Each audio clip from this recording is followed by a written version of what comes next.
के लिए आपने जो सुविधाएं जुटाई हैं उसके लिए हम तहे दिल से धन्यवाद करते हैं। सर, मैं loco pilot Shivram Meena, headquarter मेरे बांदी हुए जयपुर डिवीजन से हूँ, एंड सर मैं रतलाम डिवीजन में पोस्टिंग हुआ था 1998 में। उसके बाद में रनिंग स्टाफ में काफ़ी कुछ देखने को मिला है। मैंने असिस्टेंट लोको पायलट में काम किया, बोट्समैन भी किया और पैसेंजर में किया, मेल लोको पायलट हूँ सर। और गाड़ियों की स्पीड 130 होने को जा रही है। कुछ गाड़ियों की हमारे डिवीजन में इलेक्ट्रीफाइड नया सेक्शन हुआ है और कुछ गाड़ियों की स्पीड 130 कर दी गई है। पहले से कुछ बहुत चेंज हुआ है सर। हजारों लोगों की जान को हम सर हमारे एक लोको पायलट के विश्वास पर लेके चलते हैं। एक माँ अपनी बच्चे को आंचल के चिपका करके एसी में अपना रिजर्वेशन करवा के सोई हुई होती है, वो इस बात पर सोई हुई होती है हम सो रहे हैं, हमारा लोको पायलट जाग रहा है।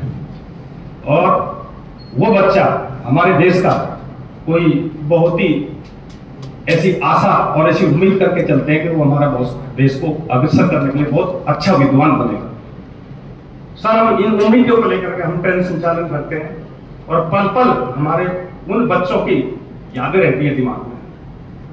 कोशिश 100% यही करते हैं सर कि हमारा एक जॉब गाड़ी संचालन का डेस्टिनेशन टू डेस्टिनेशन तक 100% सही उतरे, और यही हम कोशिश करते हैं। सर, मानता हूँ समय के अभाव और से मैं कम ही बोलना चाहता हूँ, लेकिन सर जो दिल में आती है बात तो कह के हटूंगा।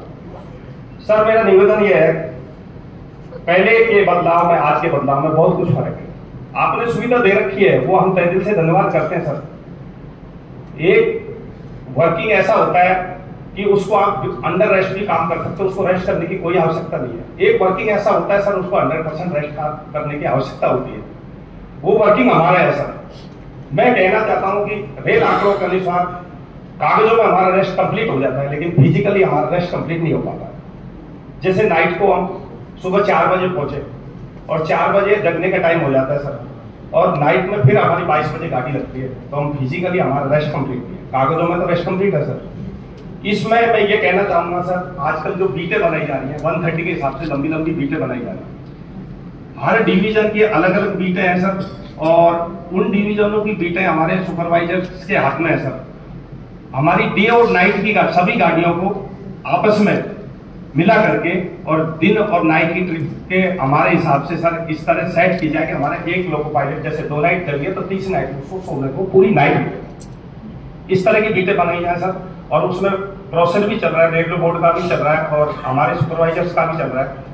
और एक इसमें सर जैसे 130 की गाड़ियां लंबी लंबी बीटें बना रखी है सर। मानता हूं सर, बॉडी है सर अपनी, मशीन भी एक ऑयलिंग ग्रीसिंग मांगती है। आप वर्कशॉप में है सर, वर्कशॉप की भाषा में जवाब दे रहा हूं सर। मशीन भी अपनी ऑयलिंग ग्रीसिंग मांगती है। बॉडी है सर, मान लो रेस्ट कर लिया, खाना खा लिया, पानी पी लिया, लेकिन एक बॉडी का भी एक सर एक रहता है भाई 6 घंटे 8 घंटे हमारी कार्य करेगी एक्टिव।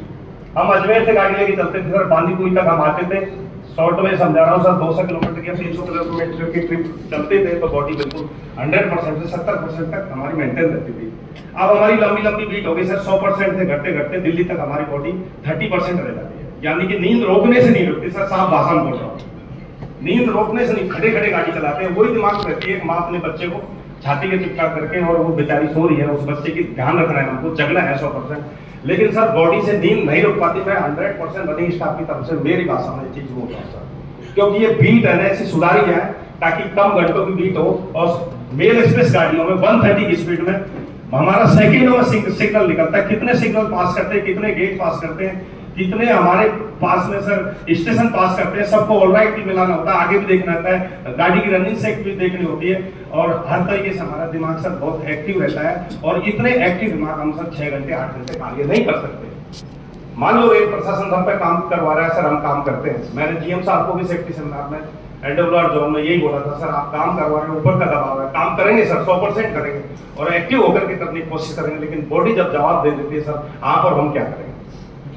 मैं सर मेरे माध्यम से बोल रहा हूँ सर, मैंने जो वर्किंग किया मेरे को बहुत कुछ सीखने को मिला इस रेल में, और मेरा जो एक्सपीरियंस है लोको पायलट की तरफ से वो मैं बोल रहा हूँ सर। सुविधा आपने दे दी सर, लेकिन इन चीजों पर जरूर ध्यान दो, बीटों को कम की जाए, क्योंकि एक्टिवनेस हमारी 4 घंटे या 5 घंटे या 3.5 घंटे जो बीट है इतनी ही रह सकती है। बाकी कार्य तो करेगा सर लोको पायलट, जाएगा लंबी बीटों पर भी जाएगा, कुछ उसका स्वार्थ भी हो जाता है, चलो माइलेज बढ़ रहा है, लंबी बीट जा रहे हैं, तो इनको क्या है सर सेफ्टी के हिसाब से ठीक कर जाए। एक सर शॉर्टकट जो मेथड अपनाए जाते हैं रेलवे में, मानता हूं सर ने बोला शॉर्टकट मेथड नहीं अपनाना चाहिए और नियम से काम करना चाहिए। 100% नियम से काम करते हैं, लेकिन कई जगह देखा गया है सब शॉर्टकट मेथड अपनाए जाते हैं।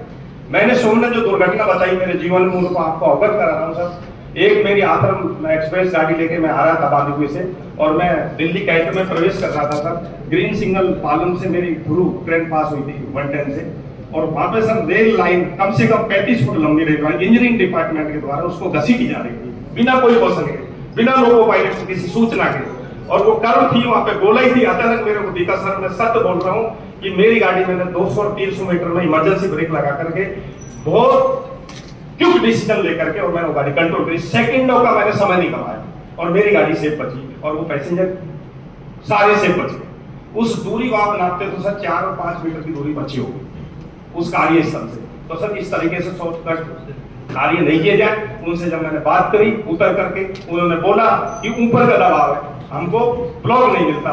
तो सर ये ऊपर का दबाव क्या है? हमसे ऊपर हमारे सीनियर अधिकारी से ऊपर आप बैठो, आपसे ऊपर रेलवे बोर्ड बैठा है, सर ऊपर का दबाव ऐसा क्या है कि वो दुर्घटना करवा रहे? ये भाषा में उनको हमको उसने जवाब दिया। अपना सबका मालिक एक है, ऊपर ईश्वर बैठा है, तो ईश्वर है और ईश्वर भी ये नहीं कहता गलत काम करो। तो मेरे कहने का मतलब है सर इन चीजों को रोकी जाए, और जिससे बात करते वो कहते हैं ऊपर का दबाव है। हमारे सीएलआई को भी हम बोलते हैं कि सर इतना डिप्रेशन मत दो लोको पायलट को, ये सहन नहीं कर पाएंगे, बाकी कैसे करेंगे? हमारा सीएलआई कहते हैं ऊपर का दबाव है। तो सर सबसे पहले तो ऊपर का दबाव खत्म होना चाहिए इंडियन रेलवे में, यदि दुर्घटना बचाना चाहते हो। हम तो सर रिटायरमेंट होकर चले जाएंगे, लेकिन आने वाली पीढ़ी को मैं ये खुलासा करके जाता हूँ कि ऊपर का दबाव बिल्कुल खत्म करता हूँ।